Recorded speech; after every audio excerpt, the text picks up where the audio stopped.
एउटा जुनुन के एउटा त्यो छ उमा के र आज त्यो जुनुनको रिजल्ट पनि आज देखियो यति कलिलो उमेरमा अब एकाडेमी पनि छैन होइन अब त्यही बस्ने त्यही खेल्ने त्यही अब सुत्ने त्यही सबै गर्ने त्यस्तो ठाउँ पनि छैन अब बाहिरको ट्रेनिङ हेर्दा त एकदमै कम हो नि त अब अनि त्यसैले गर्दा यस्तो उसले चाहिँ हुँदैन बाहिर ट्रेनिङ जानु पर्यो नत्र अहिले त गाह्रै छ नेपालमा जस्तो अहिले जुन अहिले विश्वको नम्बर 1 छ होइन म चाहन्छु अब यही मिडिया भन्न चाहन्छु उस्तो प्लेयरलाई चाहिँ हामी सबैले सपोर्ट गरौँ एउटा चाहिँ नि हजुर थाहा छ ऱ्याकेट कति महँगो छ ब्याडमिन्टन सर्टको एउटा 300 रुपियाँ पर्छ होइन त्यो प्ल्याटर भएको छ 300 रुपियाँको ऱ्याकेट 24-25 हजार पर्छ कुन बेला भएको चाहिँ थाहा हुँदैन म त के भन्छु भने प्रिन्स 2 वर्षसम्म विदेशमा बसोस्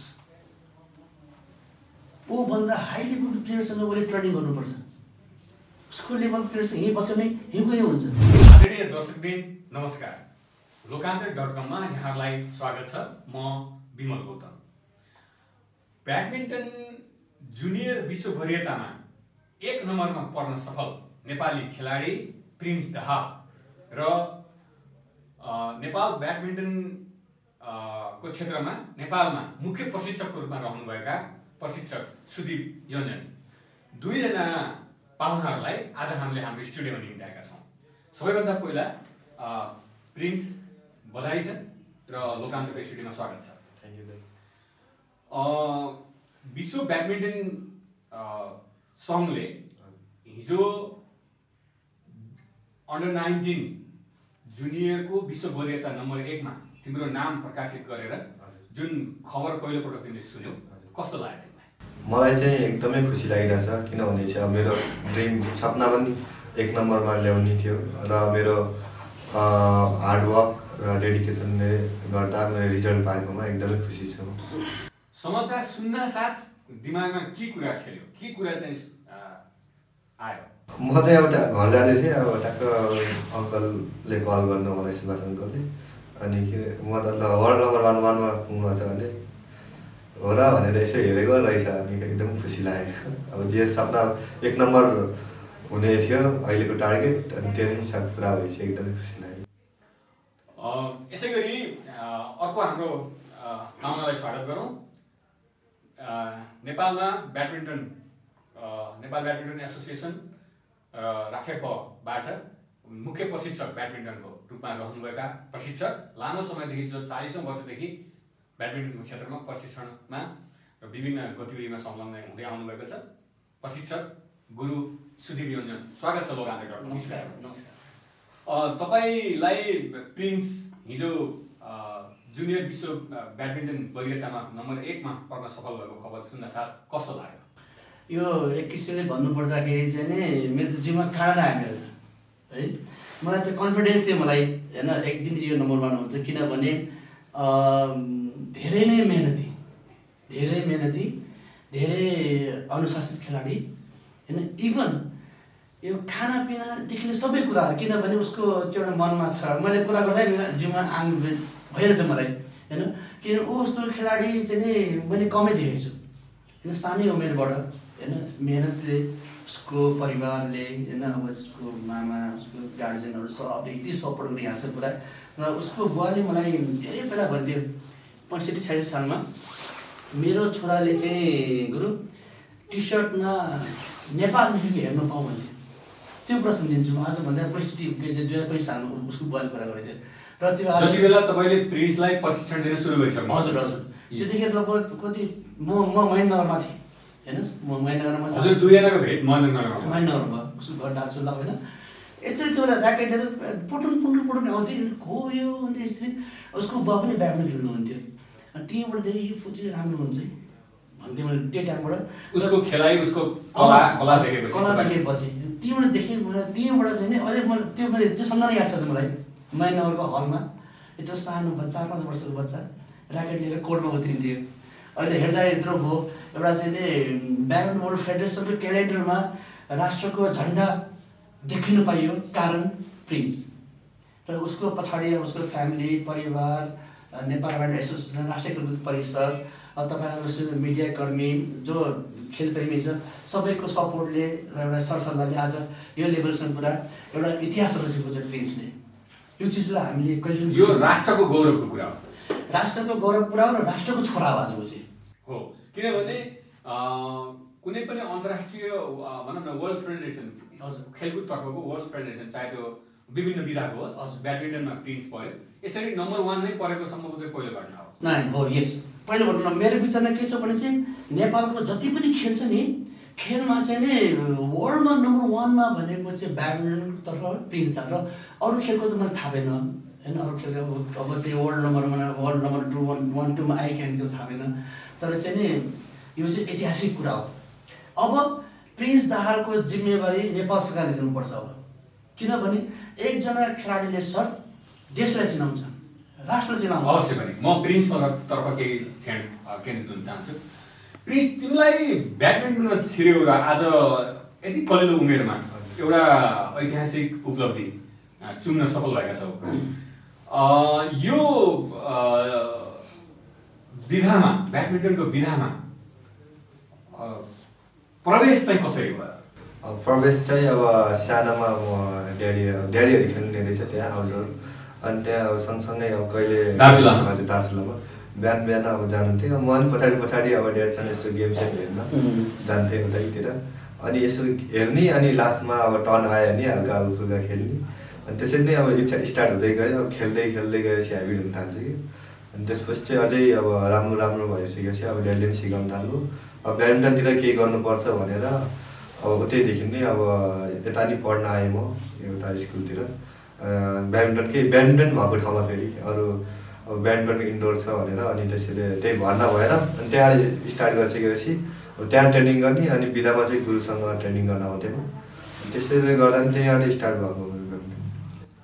अब सुरुका सङ्घर्षका दिनहरूमा कतिको सङ्घर्ष गर्नु पर्यो सिक्नको लागि? यसका त ब्याडमिन्टन आफैमा महासागर पनि त्यति सजिलो विधा त होइन। यो हेर्दाखेरि ऱ्याकेट समाएर ट्याक ट्याक ट्याक ट्याक हान्ने देखिन्छ हेर्दाखेरि सामने, तर यसभित्र छिरिसकेपछि, कोर्टमा छिरिसकेपछि यसका त यो त धेरै ठुलो, म आफै पनि रुचि राख्छु। मलाई पनि थाहा छ, सुदीप गुरुसँगै पनि कतिपय समय टेक्निकहरू सिकिरहेको छु।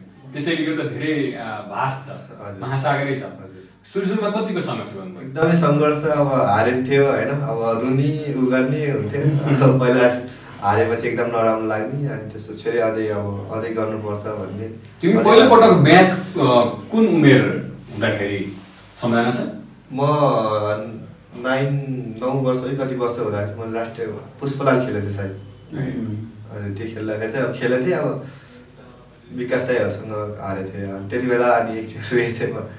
अब हुन्छ नि हारेपछि अब। तर एउटा कुरा, जीवनमा मान्छे जति बेला जुनसुकै क्षेत्रमा, विधामा वा योजनामा जे बोकेर हिँडेको हुन्छ नि, त्यहाँनिर आफूले सोचे जस्तो नहुँदा वा मेहनत गर्दा गर्दै जुन क्षणमा पुगेर मान्छे साँच्चीकै रुन्छ नि, त्यो क्षण उसको लागि टर्निङ पोइन्ट पनि हुन्छ। म पनि पत्रकारिताको रिपोर्टिङको क्रममा मलाई दिएको बिट मिस गर्दाखेरि म पनि रोएको छु।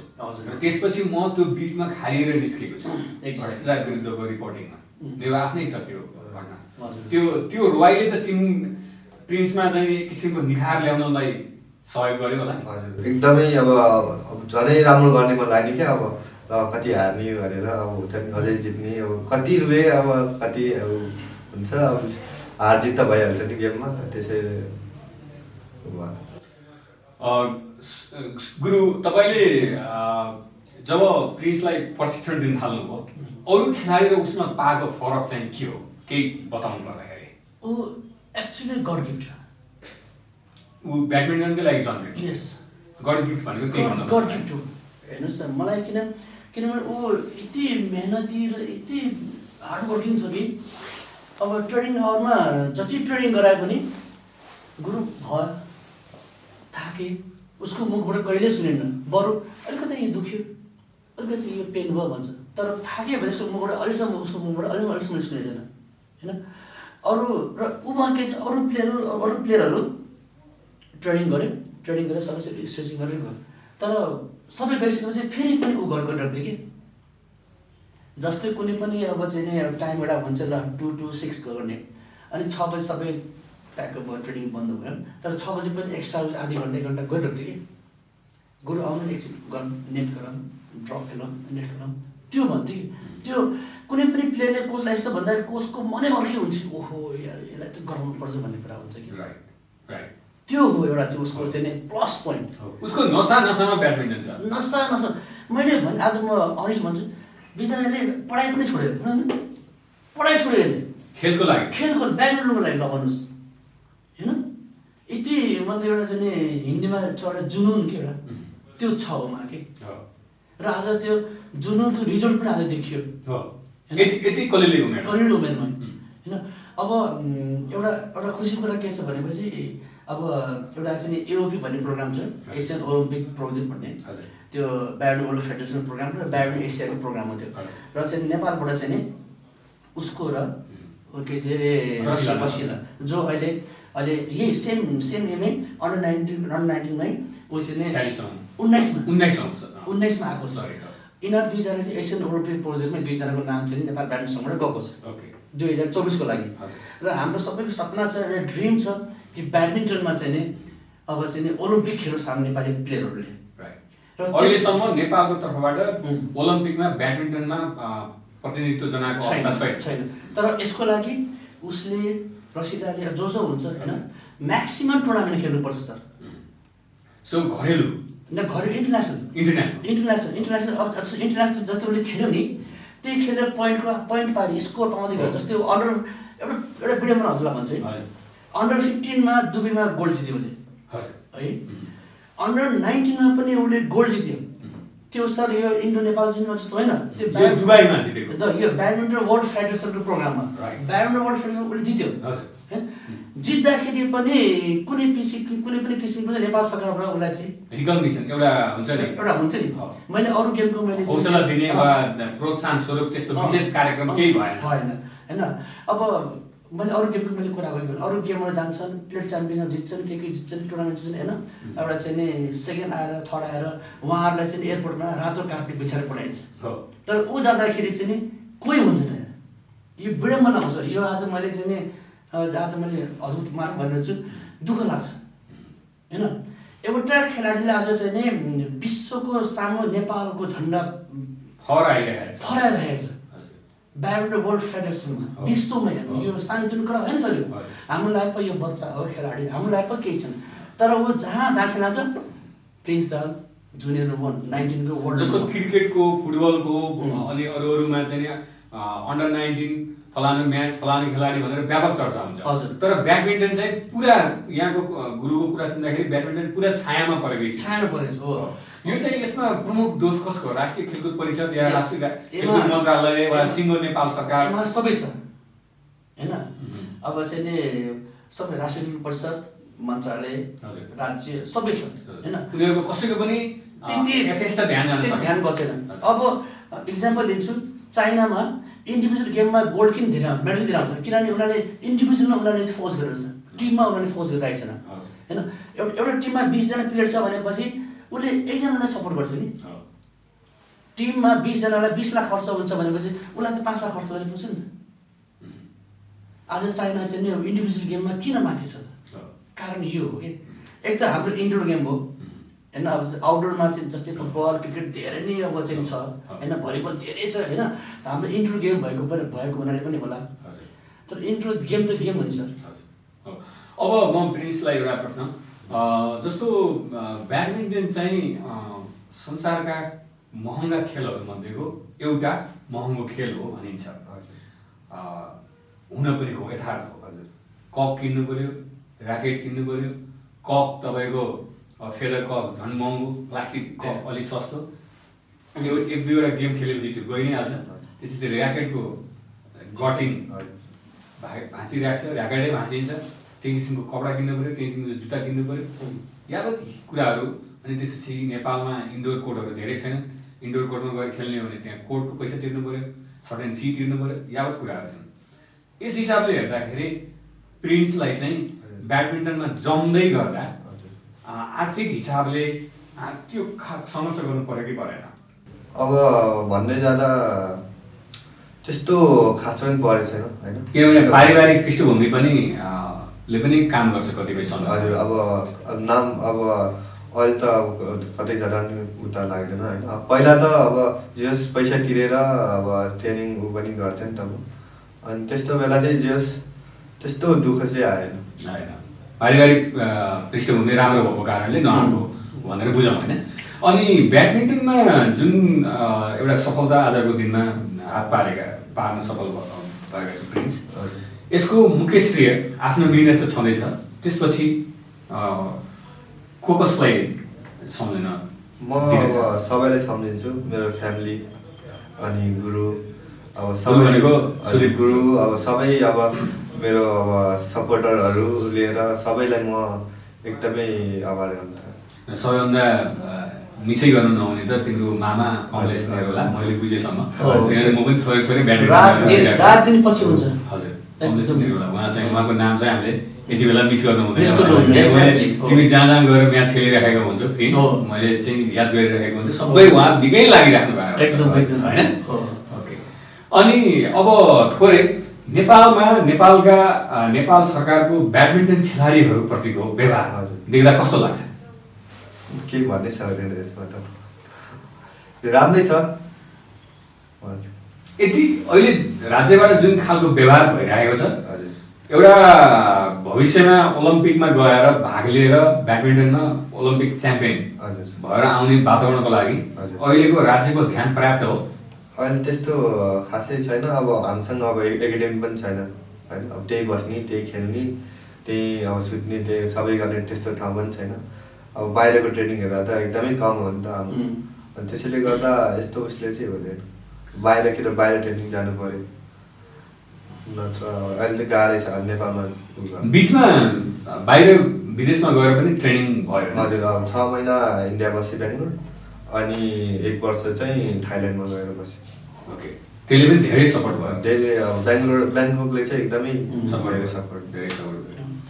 अनि गुरु, अब तपाईँ, मैले मेरो सूचना मेरो जानकारीमा भएसम्म तपाईँ 40औं वर्षदेखि ब्याडमिन्टनमा हुनुहुन्छ। तपाईँ आफै सुदीप योन्जन ब्याडमिन्टनको नेपालमा चाहिँ स्थापित नाम मात्रै होइन कि ब्याडमिन्टनको पर्यायवाची हो मैले बुझेअनुसार। तपाईँ नेपालको फर्मर च्याम्पियन पनि हो।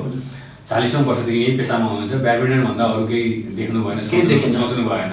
राज्यको व्यवहार, राज्यले ब्याडमिन्टनमा गरेको लगानी माथि उठाउनलाई नेपाल ब्याडमिन्टन सङ्घले के गर्दैछ? यहाँहरूको पहल के हुँदैछ? राज्यको व्यवहारमा कस्तो लाग्छ र पहलप्रति यहाँहरूको के छ? होइन, नेपाल ब्याडमिन्टन सङ्घलाई राष्ट्रिय परिषदले एउटा चाहिँ नै वर्षको चाहिँ एउटा सानो दिन्छ। एउटा मलाई थाहा छैन के थोरै एमाउन्ट दिन्छ मैले सुने, किन सङ्घसँग हामी त्यो ऊ पनि हुँदैन त्यो।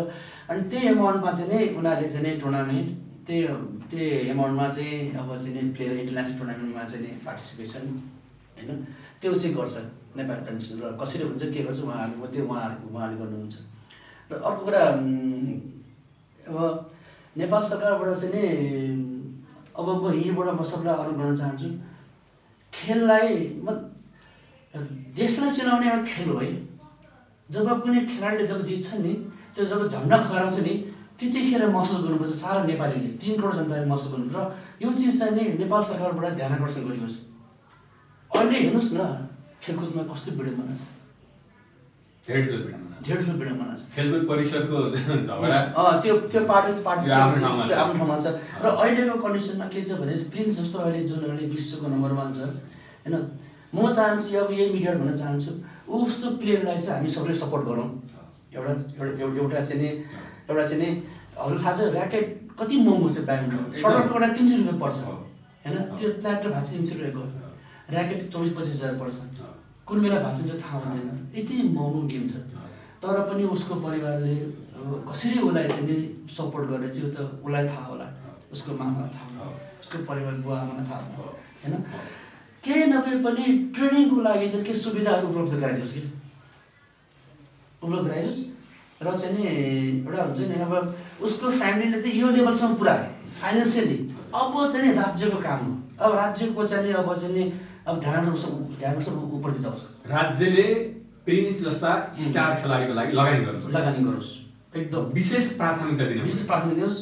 यो एकदमै चटकारो विषय हो। एकदम यसमा हामीले पनि आवाज, मिडियाको कर्मी, मिडियाको दायित्वको हिसाबले, धर्मको हिसाबले हामीले पनि आवाज यसलाई निरन्तर उठाइरहनेछौँ। हजुर मैले बिचले उसको फ्यामिलीले जति फाइनेन्स सपोर्ट गर्यो यो लेभलसम्म आयो नि होइन। अब भनेको राज्यको दायित्व होइन एउटा चाहिँ अब अरू ठाउँमा हेर्नौँ ऊभन्दा तलको प्लेयरहरूलाई कतिवटा कम्पनीले ब्रान्ड एम्बेसडर बनाएको छ होइन।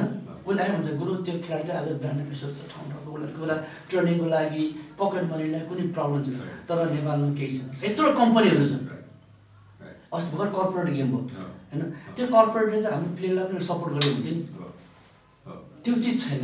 त्यो चिज चाहिँ म चाहन्छु, त्यो चाहिँ राज्यको ध्यान आकृष्ट हुनु पर्यो यो विषय। हजुर गुरुसँग एउटा सानो जिज्ञासा, जस्तो ब्याडमिन्टन नेपाल ब्याडमिन्टन सङ्घ पनि यी यावत विषयहरूमा राज्यको ढोका ढकढकाउन घचघचाउन राज्यलाई बिउताउन भनौँ ब्याडमिन्टनको क्षेत्रमा त्यति प्रभावकारी हुन सकेन भन्ने आरोप छ नि। हो अब सङ्घको कुरा त्यति मलाई आइडिया पनि हुँदैन, तर यो नेपाल ब्याडमिन्टन सङ्घको चाहिँ यो कर्तव्य र काम पनि एउटा कुरो चाहिँ ढोका ढकढकाउने। हाम्रो नेपालको बेसले अहिले यस्तो यस्तो भएको छ, एकपल्ट होइन 10 पल्ट जाउँ न, एकपल्टमा कङ्ग्रेस न 2 पल्ट 5 पल्ट कङ्ग्रेस हो भन्ने कुरा हुन्छ नि त। त्यो चिज चाहिँ भइरहेको छ, त्यो ल्याकिङ छ, त्यो चिज भइरहेको छ। त्यो चाहिँ प्रिन्स दाहाल आज यो स्थानमा, यो त मलाई व्यक्तिगत रूपमा के लाग्यो भने मैले जहिले हिजो न्युज हेरेँ त्यो सुने, मलाई त्यो न्युज सुन्दा बित्तिकै अब मैले खेलिरहेको ठाउँमा भेटिरहेको होइन, एउटै कोर्टमा पनि हामी भेटिरहेको हुन्छौँ। मलाई खुसी त लाग्यो नै स्वाभाविक रूपमा, एकदमै खुसी लाग्यो।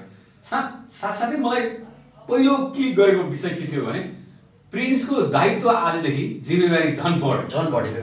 अब तिमी प्रिन्सको अगाडि चुनौती झन् थपियो। अब यो प्राप्त उपलब्धिलाई रक्षा गर्दै थप उपलब्धिको लागि अगाडि बढ्दै गर्दा प्रिन्सको अबको सपना के हो, अबका चुनौती के हुन्?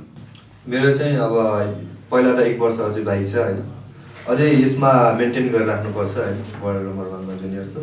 अनि अझै अब धेरै टुर्नामेन्टहरू खेल्नु छ, अब सिनियर्समा अब ओलम्पिकमा अब राम्रो गर्नु छ, अब सक्यो भने मेडल ल्याउने सोच छ मेरो अगाडिको। अब एउटा खेलाडीको ब्याडमिन्टन खेलाडीको फुटबल खेलाडीको त वर्ल्ड कप भनौँ होइन, ब्याडमिन्टन खेलाडीको अन्तिम एउटा वर्ल्ड कप फुटबलको वर्ल्ड कप भए जस्तै ब्याडमिन्टन खेलाडीको ओलम्पिक होइन, ओलम्पिक र वर्ल्ड च्याम्पियन। अब त्यो त्यतातर्फको यात्रा सपना त स्वाभाविक हुने नै भयो। हजुर त्यसका लागि पूर्वाधारहरू, आवश्यक तयारीहरू र आवश्यक चाहिँ सहयोगहरू अथवा भनौँ न त्यसको लागि भर्याङ के हो त?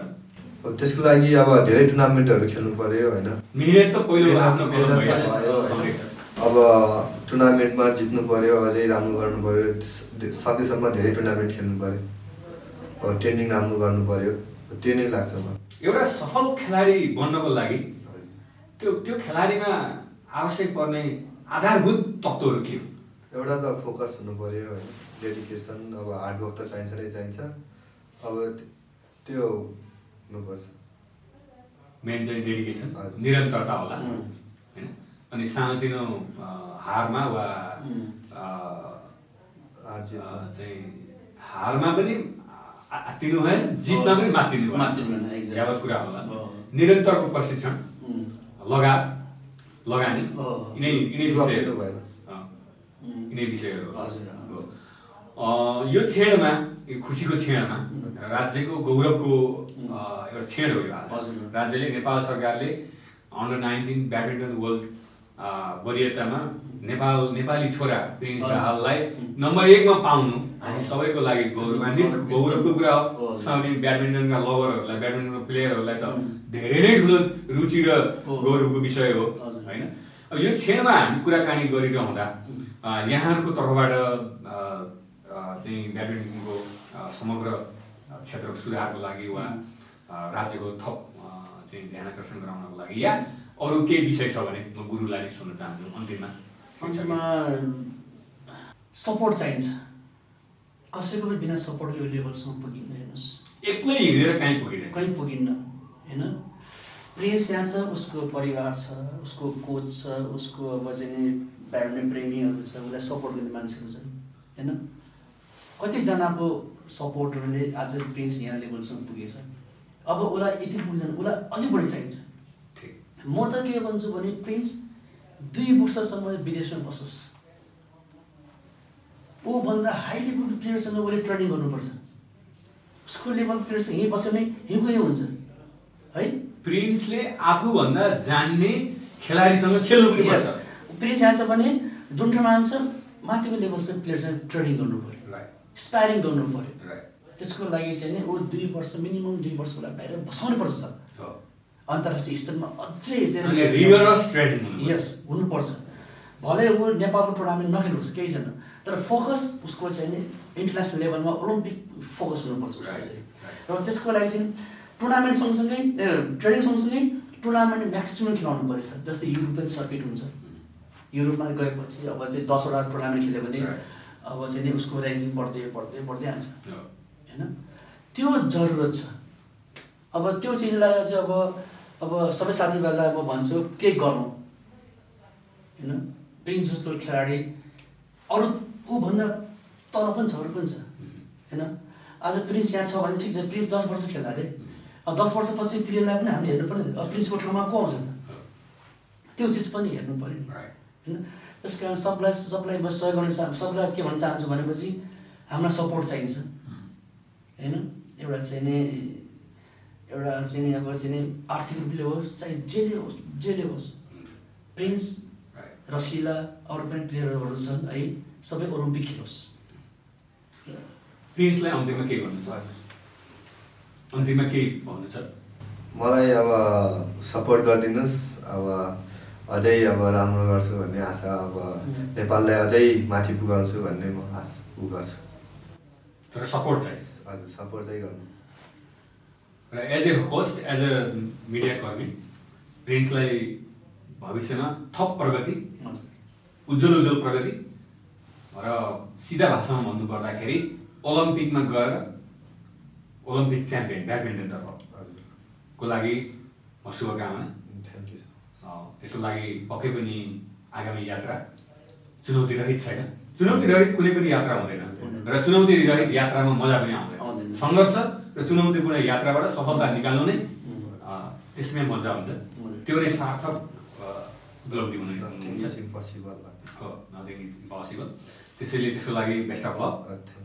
र यो आजको कुराकानीको लागि एकदम छोटो समयमा हामी कुराकानी गरेर जुन समय म्यानेज गर्न सक्यौँ त्यसको लागि छोटो सूचनाको बावजुद हाम्रो स्टुडियोसम्म आइदिएर समय दिनुभयो र विचार र समयको लागि यहाँ दुवैजनालाई प्रिन्स र प्रशिक्षक गुरु सुधीर रञ्जन सरलाई धेरै धेरै धन्यवाद। धन्यवाद। नमस्कार।